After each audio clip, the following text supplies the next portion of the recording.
Good afternoon, everybody. Wait a minute.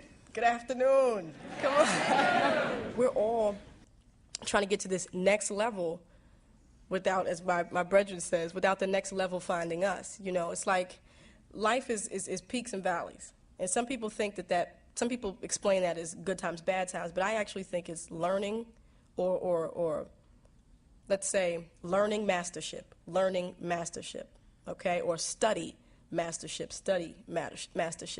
Now, I went from the top of one mountain. I mastered something.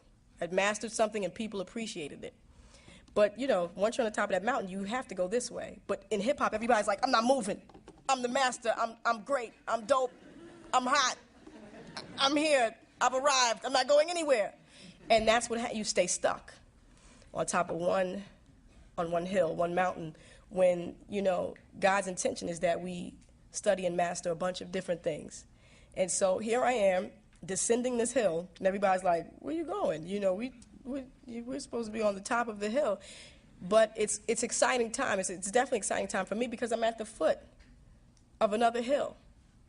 You know, this hill, you know, is different. You know, it's totally different. You have to navigate it different. But I get to learn.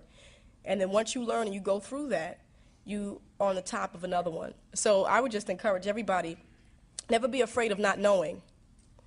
Never be afraid of not knowing. You know, find out. Because that's how you get, you know, to mastership. I'm telling you guys, please believe me, 5 years ago I was this. I was like, you know, what kind of resistance did y'all meet in the industry with popular culture when the time was perhaps per se? I was so that. Oh, God. And now, let me tell you, where I am now, I accept and I understand that I don't know anything. First of all, you know, so whenever you stand for something and you stand for goodness and truth, you will always get resistance. That's period. Whether you're in the pharmaceutical industry, the record industry, or whatever. Whenever you stand for truth and for the service, you know, the service of others, in order to promote something higher, I mean, I feel now, at the ripe old age of 25, that the only thing that I could do is serve others. You understand what I'm saying? And because there are people who have not reached that point in their walk, you know, yes, there's a little anger, there's a little resentment, because you raise a standard. You know, you especially when you do it and you make some noise, you know, and you do it and people actually listen to what you have to say, and you're saying something that holds a mirror up to a lot of the negativity and self-indulgent things and messages that a lot of other people, you know, but we're all young, having no clue or concept, having no concept of what life really is, you know. So I've been put in this unique position. I have this very unique responsibility that God has made me aware while I still have the mic. And, you know, we have to be determined, and you have to know that for me now, I'm learning that it's more important to be righteous than to be right. I've tried to be right. You know, this is right. This is an injustice. This is a travesty. I'm right. But I've been very unrighteous and still right. Oh, my God, you know, because you can attack someone completely right, but it doesn't resolve anything. You know, it doesn't solve your problem. So I understand now that the battlefield and that the war is so much greater than what we see before us. You know, I live in this physical body. This is like my address, like 22 Eder Terrace. I just gave everybody my address, but that's my address. Fight me, no. But this is where I live, you know, but there's something much deeper. Who I am, you know, has nothing to do with, you know, the hair and the shoes and stuff, even though I like shoes. But, you know, it has nothing to do with that. So you know, and what I do, I mean, I find there's a lot of power in prayer. So I pray for the people who don't understand me. And I tell you, to be honest with you, I pray more now to be understood. No, excuse me, to understand than to be understood. I pray now to learn how to love than to be loved. Because God has given me an abundance, so, you know, I don't need God. These people don't understand me. They think I'm crazy. Every time I'm on the mic, they just, you know, it's not about that. I pray that I understand them so that I can talk to them, minister to them even more. You understand what I'm saying? So, you know, I'm just not afraid of it's of no effect. It's immaterial to me.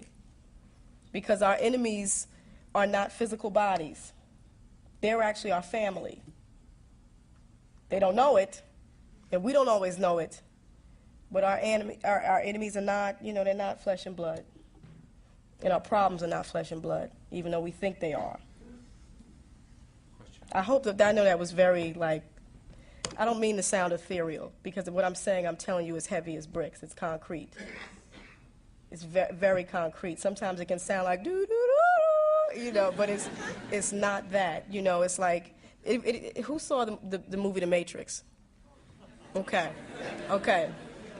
Good. Then we can start from a point of reference. Matrix was a banging movie to me. And the reason why I appreciated it so much was because, do you remember at the end when Neo realized his potential? He started to see the binary code.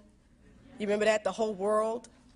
Well, that's where I'm trying to be spiritually. I'm trying to see the word of God in the whole world. So every time that agent throws a punch, I'm like, I see you. Oh, okay. I'm just catching his punches. So I'm not afraid. I'm not afraid because I'm starting to see that. Things are just, situations materialize themselves and, oh, he's an agent. But here's the trick. Here's the trick. Here's the trick, is that you have to remember that sometimes you can be an agent. You can be an agent to yourself. You can be an agent against someone else and not even realize that you're being used, That's the Matrix. Let me tell you another thing about the Matrix. Going back to the Matrix, is that I was always confused about it. I always thought that, the Matrix was battling the enemy out there, picking them out. I'm going to find those enemies. I'm going to get that enemy, until I realized that until you conquer the enemy in yourself, you can't deal with anyone. A friend of mine put it this way. My mother used to make me sandwiches, and not physical sandwiches, but spiritual sandwiches, okay? She would give me bread, and the bread was encouragement and love. And then the meat was the correction, okay? And then there was another piece of bread, which was the encouragement and the love. So that worked. You see, that worked. Love is an incredible thing, and we don't know love like we should. We always talk about, I have unconditional love. Unconditional love is, we don't even know it, because if a person stops stimulating us, we stop loving them. You're not interesting to talk to anymore. Goodbye. But that real love that sometimes is difficult to have, that's that love. Let's not be mediocre in our greatness. You know what I mean? Think big. Think big. And think in doses, think in experiences, and don't be afraid of experiences that teach you. Okay?